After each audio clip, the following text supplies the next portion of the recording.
Hello बच्चों, मैं आशीष झारिया स्वागत करता हूं आपका आपके अपने यूट्यूब चैनल स्टडी विथ एजे में। इसमें आज हम देखते हैं आपकी 8th ग्रेड अभ्यास पुस्तिका विज्ञान, गणित और सामाजिक विज्ञान की है। इसमें आज हम गणित के विषय का अध्ययन करेंगे और आपका हिंदी, अंग्रेजी, संस्कृत, विज्ञान, सामाजिक विज्ञान ये सारी वीडियो मैंने करवा दिया है, तो प्लेलिस्ट में जाकर उनको ज़रूर देखें और चैनल को सब्सक्राइब कर लें ताकि आपको ऐसी वीडियो और भी मिलती रहे और आपके एग्जाम पेपर के समय में बहुत ही महत्वपूर्ण वीडियो जो है इंपॉर्टेंट एग्जाम की दृष्टि से वो सब लेकर के आऊँगा, तो वे भी आपको मिल सकें। इसके लिए चैनल को सब्सक्राइब करना।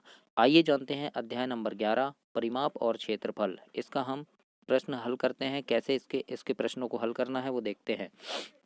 सबसे पहला प्रश्न है बच्चों, निम्न त्रिभुज का क्षेत्रफल ज्ञात कीजिए।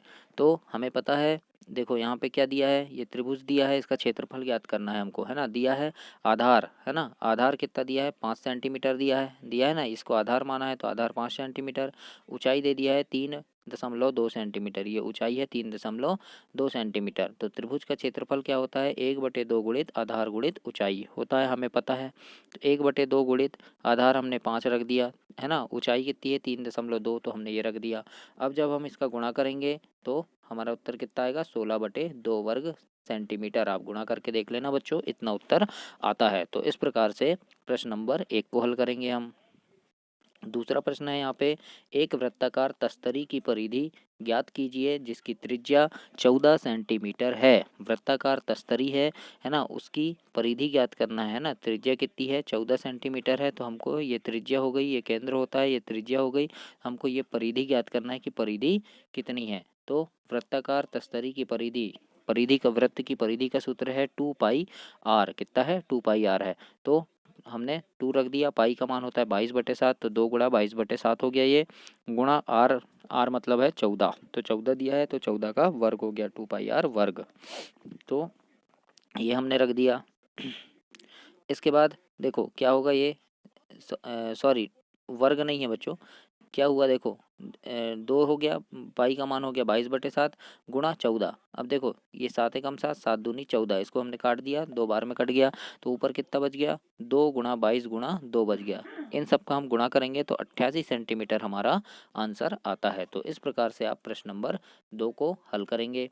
इसके बाद अगला देखते हैं, प्रश्न नंबर तीसरा है आपका, और तीसरा प्रश्न दिया है, एक 49 मीटर व्यास वाले वृत्त का क्षेत्रफल ज्ञात करना है। व्यास कितना है, 49 मीटर है, उसका क्षेत्रफल हमको बताना है। तो हमको दिया है, क्या दिया है, व्यास दिया है 49 मीटर, है ना। तो त्रिज्या क्या हो जाएगी, त्रिज्या होती है व्यास की आधी, है ना, व्यास की आधी होती है, तो व्यास है 49 मीटर, तो त्रिज्या क्या हो जाएगी, 49/2 मीटर, ये हो जाएगी हमारी त्रिज्या। तो वृत्त का हमको क्षेत्रफल ज्ञात करना है, तो वृत्त के क्षेत्रफल का सूत्र क्या है, πr²। क्या है, πr², πr वर्ग। तो पाई का मान है 22/7 गुणा आर कितना दे दिया है हमको, ये दिया है आर, है ना, 49/2, तो हमने गुणा 49/2 रख दिया। तो वर्ग है तो 2 बार, है ना, 49/2 का वर्ग यानी आर का वर्ग, तो 49/2 गुणा 49/2 ये लिख दिया हमने। देखो 7 7 से एक कट जाएगा, कैसे कटेगा, 7 एकम 7, 7 सतैया 49 कट गया, ये 2 एकम 2, 2 11 22 कट गया। अब ऊपर क्या बच गया, 11 गुणा 7 गुणा 49, और नीचे बच गया सिर्फ ये वाला 2, तो हमने ये लिख लिया उसको। अब क्या करेंगे, गुणा कर देंगे, तो 11 गुणा 7 गुणा 49 करेंगे तो 3773 आता है बटे में 2। चाहो तो इसका भाग दे सकते हो या इतना भी लिख सकते हो, भाग दोगे तो 1886.5 वर्ग मीटर आपका ये उत्तर होगा। तो इस प्रकार से आप प्रश्न नंबर 3 को हल करेंगे। इसके बाद अगला देखते हैं, चौथा प्रश्न है आपका, प्रश्न नंबर 4 दिया है, एक समांतर चतुर्भुज की आकृति बनाइए एवं उसके क्षेत्रफल का सूत्र लिखिए। तो देखिए ये समांतर चतुर्भुज की आकृति हमने लगा दी है, और समांतर चतुर्भुज के क्षेत्रफल का सूत्र क्या होता है, आधार गुणा ऊंचाई। तो इस प्रकार से आप सूत्र लिख दीजिए। प्रश्न नंबर 5वां देखते हैं। 5वां प्रश्न दिया है कि संलग्न आकृति त्रिभुज ABC समद्विबाहु त्रिभुज है। ये एक त्रिभुज दिया है आपको ABC, ये क्या है, समद्विबाहु है। देखो दो भागों में बराबर विभाजित हो गया, समद्विबाहु है, जिसमें AB बराबर AC 7.5 सेंटीमीटर है, यानी AB बराबर AC, ये दोनों क्या है, 7.5 सेंटीमीटर है। BC 9 सेंटीमीटर है, ये BC क्या दिया है हमको, आधार 9 सेंटीमीटर।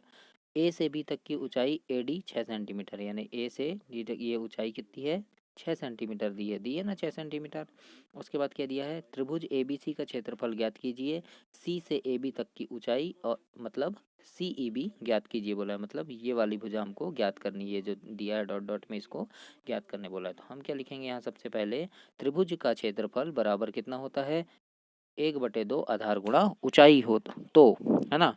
त्रिभुज ABC का क्षेत्रफल क्या हो जाएगा, मतलब त्रिभुज ABC इसका क्षेत्रफल क्या हो जाएगा हमारा, 1/2 गुणा आधार कितना दिया है हमको, 9 सेंटीमीटर दिया है ना ये, हाँ तो 9 गुणा ऊंचाई कितनी है, 6 सेंटीमीटर ये वाली है ना, तो 6 ये हो गया। तो 2 से काट दो, 2 एकम 2, 2 तिया 6 कट गया, तो 3 गुणा 9 आ गया, ये 3 गुणा 9 कितना हो गया, 27। तो हमारा क्षेत्रफल पता चल गया, 27 सेंटीमीटर हो गया। अब क्या करेंगे, अब हम त्रिभुज ABC का क्षेत्रफल बराबर कितना है, 1/2 गुणा AB, है ना, कौन सा AB, देखो यहाँ पे देखना। अब हमने क्या निकाला, पहले त्रिभुज का क्षेत्रफल, अब दूसरा बार निकालेंगे, है ना, त्रिभुज ABC का क्षेत्रफल। तो क्षेत्रफल का सूत्र क्या होता है, 1/2 गुणा आधार गुणा ऊंचाई। तो आधार क्या है हमारा, AB है, आधार क्या मानेंगे हम इसमें, अभी AB मानेंगे, जब भी BC माने थे अब AB मानेंगे, तो AB को हमने आधार माने, है ना, गुणा ऊंचाई। ऊंचाई क्या लेंगे यहाँ पे हम, अब इसकी CE लेंगे, CE निकालना है हमको, तो ऊंचाई ले लेंगे हम ये वाला CE। तो अब CE को ऊंचाई मानकर क्षेत्रफल निकालते हैं। तो हमने जब क्षेत्रफल निकाले तो कितना था, 27, तो हमने 27 लिख दिया, 1/2 की जगह 1/2 लिख दिया, गुणा का चिन्ह है गुणा, AB बराबर क्या है 7.5, तो ये 7.5 हमने ये लिख दिया, और CE हमको ज्ञात करना है, तो इस प्रकार से हमने यहाँ लिख दिया। अब आइए देखिए, EC बराबर क्या हो जाएगा, तो ये 27 इस तरफ जब आएगा तो 27, तो ये 1/2 क्या हो जाएगा, 2/1 हो जाएगा, तो ये 2 ऊपर चला गया, तो 27 गुणा 2 हो गया, और 7/5 नीचे आ गया, ये आ गया, है ना। अब क्या करेंगे हम, देखो जब ऐसे लिखा रहता है 27 गुणा 2 और नीचे क्या लिखा है 7.5, है ना, तो दशमलव हटाने के लिए क्या करेंगे, ऊपर 10 लिख देंगे, और ये हो जाएगा 75। तो इस प्रकार से यहाँ पे हुआ है बच्चों, ये देखो यहाँ पे ऐसे ही किए हैं, तो काट दो इसको, है ना, ये कट जाएगा, 5 5 दूनी 10, फिर ये कट जाएगा, 5 5 से कट जाएगा, है ना, तो कितने बार कटेगा, 15 बार कट जाएगा, है ना, 5 15 75 कट गया। अब ये 15 कट जाएगा, 3 3 पचे 15, तो 3 3 नम 27। तो इस प्रकार से यहाँ काटने में क्या आया, 9 गुणा 2/5 आया, तो ऊपर का गुणा करेंगे तो कितना आता है 36, और नीचे 5, यानी 36/5 आपका उत्तर होगा। और अगर इसको भाग दोगे तो 7.2 सेंटीमीटर आपका उत्तर आएगा। 36 का यानी 5 का भाग दोगे अब 36 में, तो कितना आएगा 7.2 सेंटीमीटर। तो यही आपका आंसर होगा। तो इस प्रकार से आप प्रश्न नंबर 5 को हल करेंगे। छठवां प्रश्न देखते हैं, एक समांतर चतुर्भुज की एक भुजा 20 सेंटीमीटर है तथा क्षेत्रफल कितना है 246 वर्ग सेंटीमीटर है। तो समांतर चतुर्भुज की संगत ऊंचाई ज्ञात कीजिए। क्या बोला है, संगत ऊंचाई ज्ञात कीजिए। तो दिया है भुजा कितनी दी है 20 सेंटीमीटर, क्षेत्रफल कितने दिया है 246 वर्ग सेंटीमीटर। समांतर चतुर्भुज का क्षेत्रफल क्या होता है, आधार गुणा ऊंचाई होता है। तो क्षेत्रफल तो हमको दिया है 246, तो हमने लिख दिया यहाँ, आधार कितना है हमारा 20, और ऊंचाई हमको ज्ञात करना है, तो इस प्रकार से हम लिख दिए, है ना। तो ऊंचाई बराबर क्या हो जाएगा 246/20 हो जाएगा, ये हो गया 246/20। 20 जब इनको हम काट देंगे तो 2 दहम 20, और 123 बार ये कट जाएगा, तो कितना आ गया ये 123/10 आ गया। जब 10 का भाग देंगे 123 में तो 12.3 सेंटीमीटर हमारा उत्तर आता है। भाग दे के देख लीजिएगा आप, 123 में 10 का भाग दे के देख लीजिएगा तो कितना उत्तर आएगा, 12.3 उत्तर आएगा। तो ये हो जाएगा आपका आंसर। तो इस प्रकार से आप प्रश्न नंबर 6 को हल करेंगे।